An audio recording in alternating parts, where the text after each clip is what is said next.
एक कुत्ता जो कि 1 मिनट में औसतन 28 सांसें लेता है और 10 से 12 साल तक जीता है।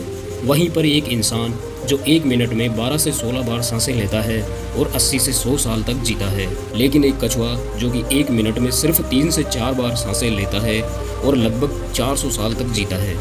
इससे ये तो स्पष्ट है कि जिस जीव की सांसों की संख्या जितनी कम होती है वो उतनी ही लंबी आयु तक जी सकता है।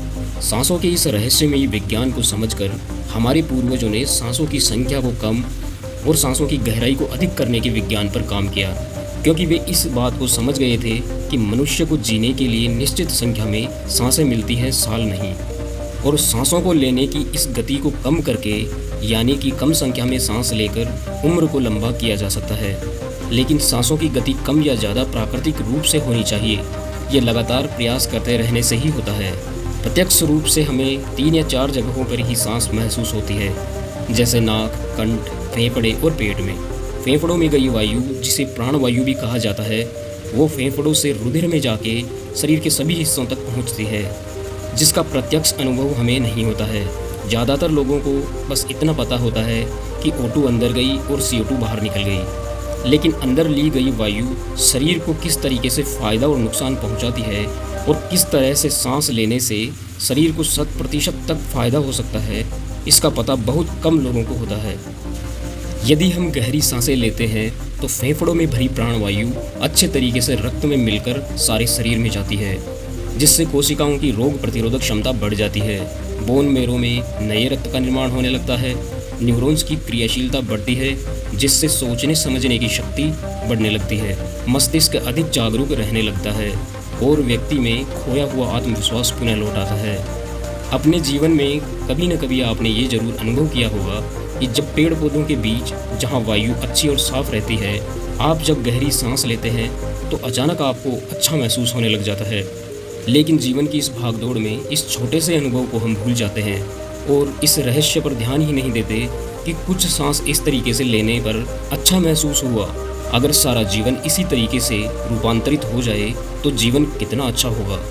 सारा योग विज्ञान प्राणवायु यानी कि सांसों पर टिका हुआ है। 10 मिनट भस्त्रिका या कपालभाति आपके जीवन को रूपांतरित करने की क्षमता रखता है। आजकल लोगों की सांसें उखड़ी उखड़ी सी रहती हैं, तेज़ी से चलती हैं। उनमें जो उथल पुथल मची रहती है उस पर लोगों का ध्यान कम ही जाता है। आप सोचिए, जिस पर मनुष्य का पूरा जीवन टिका हुआ है उसी पर मनुष्य का ध्यान नहीं जाता है। जब क्रोध या काम वासना का भाव शरीर में उठता है तो सांसें बदल जाती हैं। हमारे प्रत्येक भाव या विचार के साथ हमारी सांसें भी बदलती रहती हैं। इसके साथ ही खान पान और रहन सहन से भी हमारी सांसें बदलती रहती हैं। आजकल ना तो लोग अपने खान पान पर और ना ही अपनी दिनचर्या पर ध्यान देते हैं। परिणामतः सांसों में उथल पुथल मची रहती है और व्यक्ति तनावग्रस्त रहता है। वास्तव में हमारी सांसों का हमारे मन के साथ में सीधा और गहरा संबंध होता है। हम यदि सांस को ठीक तरीके से लेना सीख जाएं तो हमारा जीवन जादू की तरह बदल जाएगा। लोगों को जिन बातों का अनुभव नहीं होता है उन्हें वे अंधविश्वास बोलकर नकार देते हैं, लेकिन योग विज्ञान को फॉलो करने वाले लोगों के लिए ये बातें नहीं हकीकत है।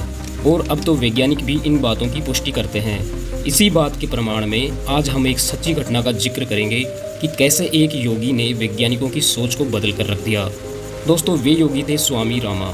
स्वामी रामा बचपन से ही योग और प्राणायाम का अभ्यास करने लग गए थे और वे बहुत ही सिद्ध योगी बन चुके थे। 1970 में स्वामी रामा अमेरिका की एक रिसर्च लैब में गए। अपनी सांसों पर नियंत्रण करके उन्होंने अपने दिमाग और मन को वो जब चाहे जितने समय के लिए चाहें अपनी सांस, ब्रेन वेव्स और हृदय की धड़कन तक को रोक देते थे। जब उन्होंने ऐसा किया तो लैब में मौजूद वैज्ञानिकों ने उनके शरीर पर रिसर्च किया और उन्होंने उनको अपनी रिसर्च के मुताबिक मृत घोषित कर दिया। लेकिन स्वामी रामा इस अवस्था में भी सब कुछ महसूस कर सकते थे और वे जीवित थे। स्वामी रामा अपने शरीर में कोशिकाओं की ग्रोथ को भी घटा और बढ़ा सकते थे। रिसर्च करने वाले वैज्ञानिकों को जिन हिमालयन योगियों के दावे अंधविश्वास लगते थे, वे अचानक उनके लिए इनर साइंस प्रतीत होने लग गए थे। यह एक ऐसा भीतरी विज्ञान है जो साधारण मनुष्य की सोच से परे है। सांसों को ध्यानपूर्वक लेना एक प्राचीन योगिक तकनीक है। एक सिद्ध योगी अपनी सांसों को अपनी इच्छा अनुसार कितने भी समय के लिए रोकने में सक्षम होते हैं। स्वामी रामा के अनुसार अगर आप अपनी सांसों को समझ गए और उन पर नियंत्रण हासिल कर लिया तो आपके शरीर में होने वाली उन बीमारियों जिनका इलाज मेडिकल साइंस के पास भी नहीं है, सांसों के माध्यम से उनको ठीक किया जा सकता है। सांसों के इस रहस्य को समझने के बाद स्वामी रामा और उनके साथियों ने एक किताब भी लिखी जिसका नाम साइंस ऑफ डेथ है। वे कहते हैं कि जब सांसें विचलित होती हैं तो मन भी अस्थिर हो जाता है, और जब सांसें स्थिर होती हैं तो मन भी स्थिर और शांत हो जाता है और व्यक्ति दीर्घायु हो जाता है। इसलिए हमें अपनी सांसों पर नियंत्रण करना ही चाहिए। जब एक तिब्बतन योगी जिनकी आयु लगभग 200 वर्ष के करीब थी, उनसे अपनी लंबी आयु का राज पूछा गया तो उन्होंने 2 बातें बताईं। एक, नाभि तक भरपूर और लंबी सांस लेना, दूसरी, रीढ़ की हड्डी को हमेशा सीधी रखना। ये बातें बहुत ही साधारण लगती हैं, लेकिन जब बात इनको लगातार अपने जीवन में शामिल करने की आती है तो बहुत मुश्किल लगता है ये काम। लेकिन जो व्यक्ति अपनी तीव्र इच्छा शक्ति से ये काम करने में सफल हो जाते हैं, वे मनुष्य की उन शक्तियों के बारे में जान पाते हैं जो एक साधारण मनुष्य को पूरी बातें लगती हैं। उम्मीद करता हूँ दोस्तों आपको बहुत कुछ सीखने को मिला होगा। मिलते हैं अगले वीडियो में, और चैनल को सब्सक्राइब जरूर करके जाना ताकि आपका और हमारा साथ बना रहे। धन्यवाद दोस्तों।